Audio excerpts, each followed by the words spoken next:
Last year's Dragon Ball Xenoverse was a nice surprise and restored my faith in Dragon Ball Z-based video games, which I felt had lost their luster over the years. But now, there's Xenoverse 2. But does this game have enough power in it to take on a Super Saiyan God? Or is it worse than a fusion between Krillin and a Cyberman?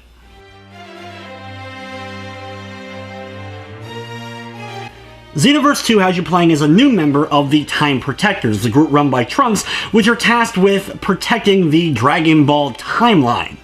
This means you're playing as a brand new character, not the same one from Xenoverse 1. You can actually import your data from the original Xenoverse, and you actually have kind of a statue erected in the town square of the hero from the previous game, or select from one of the pre-generated ones once you get to that part of the story.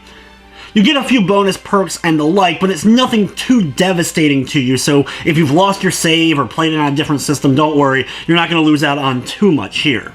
Creating your character is very similar to the previous game, though there are some more options overall as far as the hairstyles and eyes and a few new voices as well. You can pick from male or female of one of many different races, including Namek, Saiyan, Earthling, and even Majin.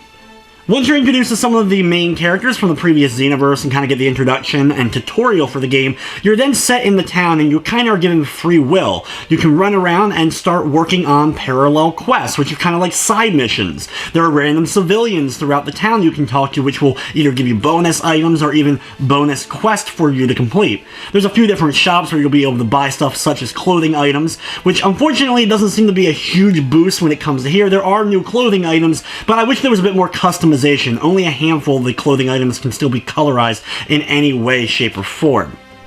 Just like with Xenoverse 1, changing your outfit and all isn't just an aesthetic thing, it does affect your character stats, which are broken up into the same categories that they were in Xenoverse 1.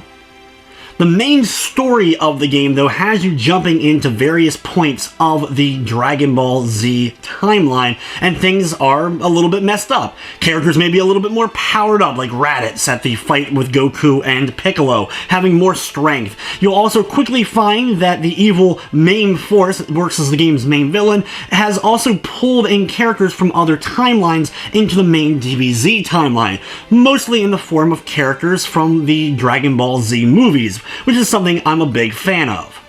While you are still going through a lot of the same story points, such as you're starting off with the Saiyan Saga, and going to Namek, and fighting Frieza, and then the androids, and Cell, and then of course on to Majin Buu and the like, they do enough variety here to make things a bit different, with throwing in some different characters and changing up the story a little bit more so. So it's not the exact same, not only as regular Dragon Ball Z story, but also different from Xenoverse's 1 story.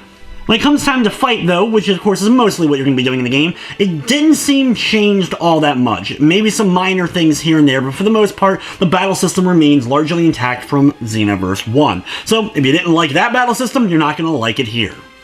With that said, even though it had been a while since I've played Xenoverse, I was able to get right in and was having no problem being able to do the combos and very similar combos to the ones that I was doing before. You still have the ability to earn new abilities and of course customize your character, replacing whatever moves you would like to have kind of your ultimate dream DBZ character.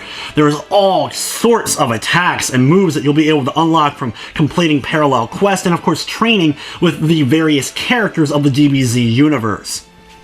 Online mode, of course, makes its return, and so far I haven't run into too many issues, only a little bit of lag here and there, but overall everything seemingly ran smoothly. You can do both the parallel quests as well as jump into a battle and just battle other people, your friends from all around the world. There's also a free mode as well, so if you don't want to go online, you want to just battle friends on the same thing, you can do that as well with 1-on-1, 2-on-2, or 3-on-3 battles. Also added to the hub world is the ability to go to a couple of other areas besides just the main hub town. You can go to like Capsule Corps and Kami's house and go visit Mr. Satan or go up to Frieza's ship, and each of these areas have a few different goals and quests of their own, including trying to become a bodyguard for Mr. Satan or actually joining Frieza's army.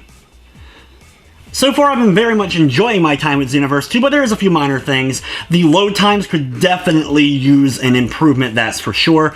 Lip syncing is absolutely atrocious. I'm assuming they just dubbed in the English without kind of doing any editing to either the animation or even the in-game models when they're talking, because things are just really bad. Keeping these things in mind, please carry out your missions safely. I also have to say that the AI is still pretty poor, which is a problem I have with Xenoverse 1, especially in the main story missions where you aren't allowed to have like a friend join along for the co-op, and you may have to protect those AI characters, and they're always getting in the way or always causing more problems than actually helping out. Thankfully with Parallel Quest, if you have some friends you can jump online with them, but using the ones defaultly with the AI in the game isn't going to help you all that much. It really comes down to how good you are leveling up your character to make sure that they're able to take on all comers, because you're not going to get much help from the AI. Other than the issues mentioned, on the technical side of things, there wasn't any crashing, glitching, or slowdown of any sort, and I have to say also I'm really digging the soundtrack for the game. Xenoverse 2 is available for $59.99, and while I'm not going to give it a score as I'm still working my way through the game's main story, I'm definitely enjoying myself. I can see easily being able to put another 10, 15, 20, or 30 hours into the game that I've already put in with all the parallel quests and of course the game's main story.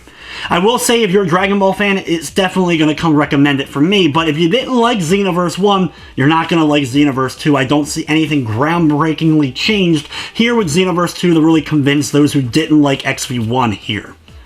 But anyway guys, that's going to wrap up this early review. I'd like to thank you for watching, and of course, I hope you enjoyed.